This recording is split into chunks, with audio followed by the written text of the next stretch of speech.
नमस्कार बंधुरा आमी मुखार्जी ब्लगेर पक्ष थेके आपनादेर सबाइके स्वागत जानाई। तो आज के आमी एसेछि बाँकुड़ा जेलार रामहरिपुर अंचले अवस्थित रामहरिपुर रामकृष्ण मिशन आश्रम।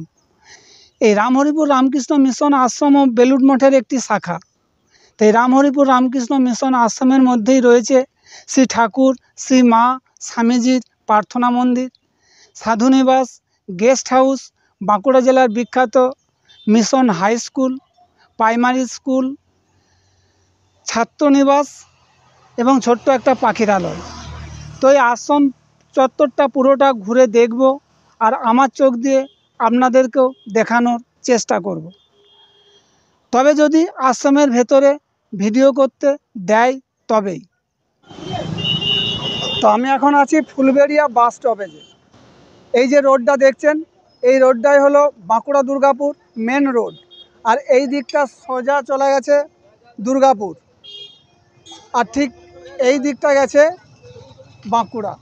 এর পরের স্টপেজটাই হচ্ছে বেলিয়াতোড়। ওখানে যে রাস্তাটা দুটো ভাগ হয়ে যাচ্ছে, বাঁ দিকে যাচ্ছে সোনামুখী আর ডান দিকে যাচ্ছে বাঁকুড়া শহর।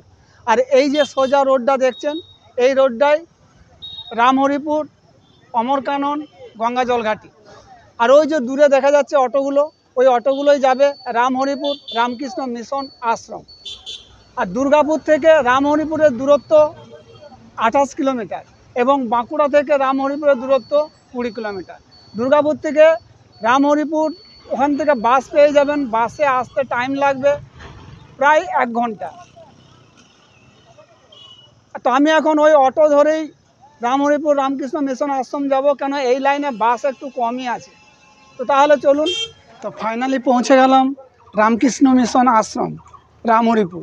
ওই যে দেখা যাচ্ছে রামহরিপুর রামকৃষ্ণ মিশন আশ্রমের প্রবেশদ্বার। তো তাহলে চলুন। মিশনের গেটের ঠিক আগেই মিশনের দেওয়ালে শ্রী ঠাকুর, শ্রী মা এবং স্বামীজিদের বাণী এখানে লেখা আছে। এই লেখাগুলি দেখলেই সেই ছোটোবেলার কথা মনে পড়ে। বাবা মার হাত ধরে এসে মিশনে ঢোকার আগেই এই বাণীগুলি পুরোটি আগে পড়া হতো, তারপর মিশনে প্রবেশ করা হতো। আর প্রবেশ পথে প্রবেশ করেই বাঁ দিকেই পাবেন দাতব্য চিকিৎসালয়। ওই যে দেখা যাচ্ছে বিল্ডিংটা গেরুয়া রং, আর এটি হলো হোমিওপ্যাথি দাতব্য চিকিৎসালয়।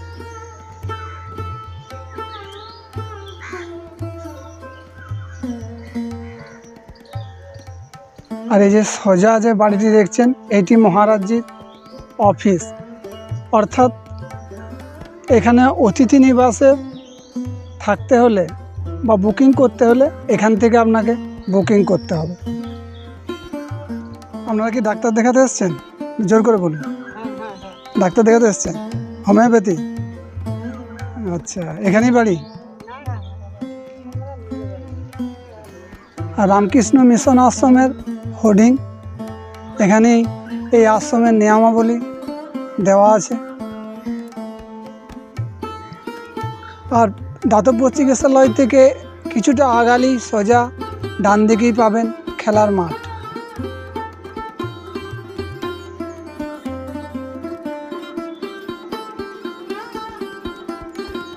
পরিষ্কার পরিচ্ছন্ন, শান্ত, স্নিগ্ধ, মনোরম পরিবেশ। আর খেলার মাঠের বিপরীত দিকে রাস্তার বাঁ দিকে আম কাঁঠালের বাগান।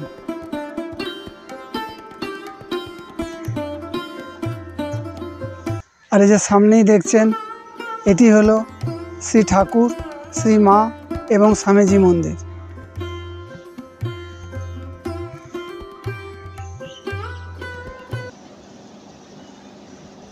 প্রার্থনা মন্দিরের গর্ভগৃহেই রয়েছে আধ্যাত্মিক জগতের শ্রেষ্ঠ শ্রী ঠাকুর, শ্রী মা ও স্বামীজি।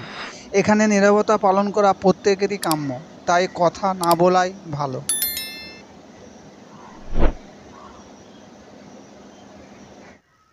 আর এই হলো রামহরিপুর রামকৃষ্ণ মিশনের ছাত্রাবাস। এই যে নিচে দেখছেন রামকৃষ্ণালয় এবং উপরটি হচ্ছে বিবেকানন্দলয়। নিচে হচ্ছে বাচ্চাদের জন্য এবং উপরে বড়দের জন্য। তো যদিও এখন গ্রীষ্মের ছুটি চলছে, তাই হোস্টেল বন্ধ। দেখতেই পাচ্ছেন চাবি দেওয়া আছে। আর হোস্টেলের ছাত্ররা এখানে স্নান করে। আর ঠিক তার পাশেই দেখতে পাচ্ছেন ওয়াশরুম। পুরো আশ্রম চত্বরটা ছোট বড় নানা ধরনের গাছে ভর্তি, সবুজে সবুজ। এই কাঁঠাল গাছটাকে দেখুন, কত কাঁঠাল ধরে আছে। আর ওই যে সজা দেখতে পাচ্ছেন বিল্ডিংটা, ওইটাই হচ্ছে রান্নাঘর। ওখান থেকেই যাবতীয় রান্না হয় ছাত্রদের জন্য এবং স্টাফদের জন্য, সবাইকার জন্য। কিন্তু ওখানে ভেতরে প্রবেশ করা নিষিদ্ধ, তাই যেতে পারলাম না। এখান থেকেই দেখালাম, ওই যে দেখা যাচ্ছে। আর এটি হলো রামহরিপুর মিশনের খেলার মাঠ, দেখতেই পাচ্ছেন। আর উৎসব অনুষ্ঠানে এখানেই বহু দূর দূরান্ত থেকে ভক্তরা আসে এবং এখানে বসেই প্রসাদ গ্রহণ করে। আর প্রার্থনা গৃহের বিপরীত দিকেই সাধুনিবাস। এই যে দেখতে পাচ্ছেন এই বিল্ডিংটি, ওই যে সামনের বিল্ডিংটা, ওইটাই হলো সাধুনিবাস। তো ওখানে যাওয়া বা যাতায়াত করা নিষিদ্ধ, তাই সামনে গেলাম না। এখান থেকেই বন্ধুরা আপনাদেরকে দেখালাম। যদিও এখন গরমের সময়, তাই এখন বেশি ফুল দেখা যাচ্ছে না। কিন্তু আপনারা যদি শীতকালে আসেন, অর্থাৎ জানুয়ারি মাসে, এখানে ফুলে ভর্তি হয়ে থাকে। নানা ধরনের ছোট বড়, নানা আকারের, নানা বাহারের, নানা রঙের ফুল গাছ আপনি দেখতে পাবেন। তাই একবার জানুয়ারি মাসে চলে আসুন, অবশ্যই ভালো লাগবে।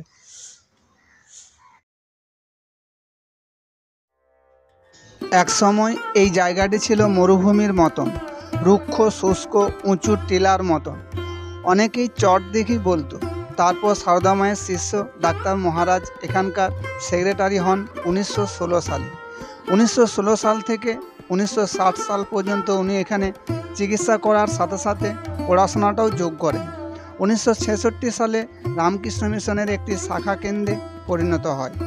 তারপর ধীরে ধীরে সাধু মহারাজ এখানকার কিছু সহৃদয় ব্যক্তি ও কর্মীদের ঐকান্তিক প্রচেষ্টায় ধীরে ধীরে এই রামহরিপুর রামকৃষ্ণ মিশন আশ্রম হয়ে ওঠে। স্কুলের দেওয়ালে রয়েছে বিভিন্ন রকমের আর্টের কাজ।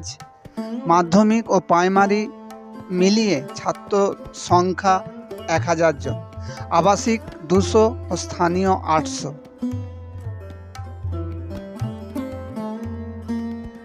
এটি হলো সেই বিখ্যাত রামকৃষ্ণ মিশন হাই স্কুল। এখানে পড়াশোনা খুবই উন্নত।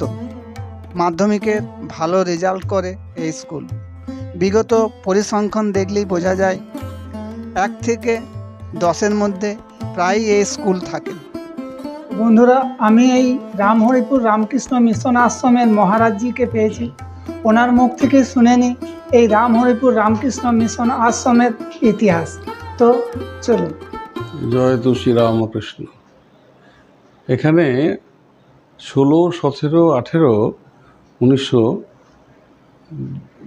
হয়েছিল, দুর্ভিক্ষ হয়েছিল, একেবারে খরা। সেই জন্য বেলুমঠ থেকে আমাদের রিলিফ করতে এসেছিল। 3 বছর রিলিফের পরে যখন চলে যাচ্ছে, তখন এখানকার বাসিন্দারা তারা বলছে যে এটা আমরা চলে যাচ্ছি না, আমরা কোথায় অসহায় পড়লাম। তখন ওদের মধ্যে যে ছিলেন ডাক্তার মহারাজ, বৈকুণ্ঠ মহারাজ, সেই মহেশ্বরানন্দজি, সব পরবর্তীকালে সন্ন্যাস নিয়েছিলেন। তো তিনি যে মেডিকেল কলেজে ডাক্তারি পাস করেছিলেন, তো তিনি ওই দলে ছিলেন। তারপরে এই বাঁকুড়ারই ছেলে, তিনি এইখানে বাঁকুড়াতে একটা মঠ তৈরি করেন প্রথমে। তারপরে এই গ্রামের মানুষের দুঃখ দুর্দশা দূর করার জন্যে উনি এখানে মঠ করেছিলেন। ওখান থেকে ট্রিটমেন্ট করতে আসতেন। ট্রিটমেন্ট করে আস্তে আস্তে হঠাৎ বললে যে মহারাজ, এই এত দূর থেকে ট্রিটমেন্ট করতে আসেন, এখানে একটা সেন্টার করুন। তখন ওই এখানকার শীতলা জমিদার এবং আশেপাশে মানুষ কিছু জমি দেন, প্রায় 300 বিঘার মতো। সেই জায়গাতে একটা টিলা, একটা পাহাড়ের মাথা মতো উঁচু জায়গা। তো সেই জায়গা থেকে উনি একটা আরম্ভ করেছিলেন কৃষি খামার, প্রাইমারি স্কুল, আর একটা সে প্রায় ওই পরে প্রায় 25-26 সাল থেকে। তারপরে ওই 44 সাল থেকে এটা মোটামুটি একটা আশ্রমের রূপ নেয় সেখান থেকে স্কুল, হাই স্কুল, তারপরে আমাদের দাতব্য চিকিৎসালয়, একটা আশ্রমিক রূপ নেয়। তারপরে এই 1964 তখন বাঁকুড়া মঠের সাব সেন্টার থেকে ওটা বাধ্য হয়ে এটা ফুল ফেজের একটা ব্যান্ড সেন্টার রূপ নিল বেলুড় মঠের সেন্টার হিসাবে। সেই 64 সাল থেকে এখানে এই আশ্রমে বহু রকম সেবামূলক কাজের সঙ্গে যুক্ত। এখানে যেমন স্কুল, হাই স্কুল আছে, এখানে প্রাইমারি আছে, এখানে হায়ার সেকেন্ডারি খোলা হয়েছে, এখানে গরিবদের বিভিন্ন কাজে ওয়েলফেয়ার করা হয়, স্টাইপেন্ড দেওয়া হয়, বাচ্চা শিশুদের দুধ দেওয়া হয়, গর্ভবতী মায়েদের একটা ওই প্রকল্প আছে, তাদেরকে পুষ্টিকর খাবার দেওয়া হয়। তারপরে চিলড্রেন পার্ক আছে, গোশালা আছে, এগ্রিকালচার আছে, দাতব্য চিকিৎসালয় রয়েছে। বহু রকম কাজের সঙ্গে, সেবামূলক কাজের সঙ্গে এই আশ্রম এত বছর ধরে কাজ করে আসছে, সেই 1944 সাল থেকে। এখন এটা আশ্রমে এখন ফুল ফেজের একটা ব্রাঞ্চ সেন্টার, 70 জনের মতো। আর যা আমাদের স্কুলে নেওয়া হয় 110-15 জন। তা আমাদের এখানে অ্যাকোমোডেশন 25-26 জনের মতো। বাকিরা আশেপাশে হোস্টেল আছে, তারাও সেখানে থাকে, এইভাবে তারা অ্যাকোমোডেশন নেয়।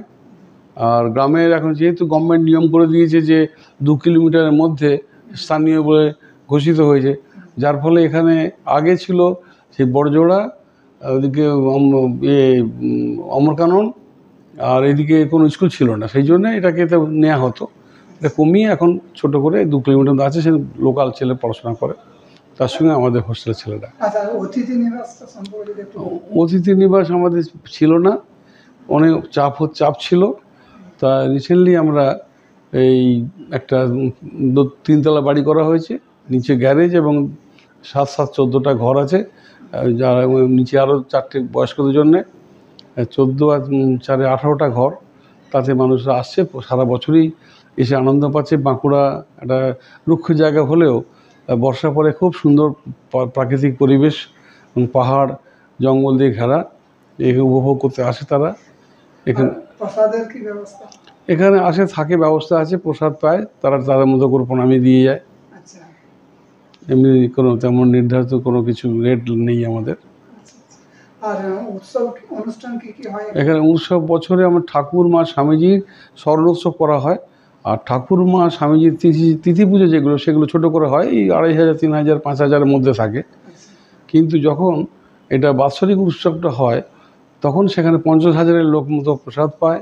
3 দিন ধরে অনুষ্ঠান হয়, যেমন স্বামীজির ডে, তারপরে মাদার্স ডে, আবার ঠাকুরস ডে। এইভাবে ঠাকুর 3 দিন ধরে চলে। আর এই অঞ্চলে প্রায় 40টা গ্রাম ইনভলভ, তারা টাকা পয়সা চাল টাল দিয়ে পাঠায়, আমরাও কালেকশন করি, মিলিয়ে প্রায় 50,000 লোকের প্রসাদ ব্যবস্থা হয়।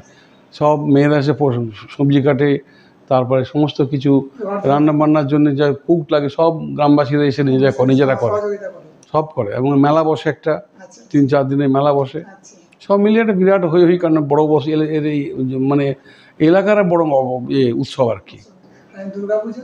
দুর্গাপুজো আমাদের এখানে হয় না, কালী পুজো হয় না, না, ওই তিথি পুজো আর এখানে বড় ওই বার্ষিক উৎসবটা হয়। তো ভাত, মাছের মাথা দিয়ে একটা তরকারি, এখানেও একটা ভেন্ডি, আলু, 5 রকম সবজি দিয়ে একটা তরকারি, আর এখানে মুগের ডাল দেখতে পাচ্ছেন, আর জলের গ্লাস। এরপর মাছ দিয়ে গেল, এবং মাছের পর দই, এই যে দেখতেই পাচ্ছেন। এই হলো প্রেমানন্দ অতিথি নিবাস। এখানে বয়স্কদেরও থাকার ব্যবস্থা আছে, ওই যে ঘরগুলি দেখছেন।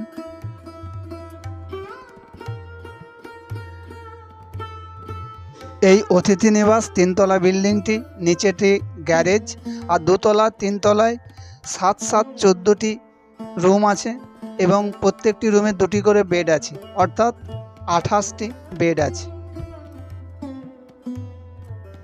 এখানে কেবলমাত্র একটাই ময়ূর দেখতে পাচ্ছি, একটাই ময়ূর আছে এখানে। ঠিক তার পাশে কতগুলো খরগোশ রয়েছে, সাদা এবং কালো রঙের। ঠিক তার পাশে ওই দূরে দেখা যাচ্ছে কতগুলো হরিণ, কতকগুলো হরিণে আবার সিংও রয়েছে। তো বাঁকুড়া জেলার রামহরিপুর রামকৃষ্ণ মিশন আশ্রম শান্ত, স্নিগ্ধ, মনোরম, মনোমুগ্ধকর পরিবেশ। দুদিন কাটিয়ে যান, অবশ্যই ভালো লাগবে।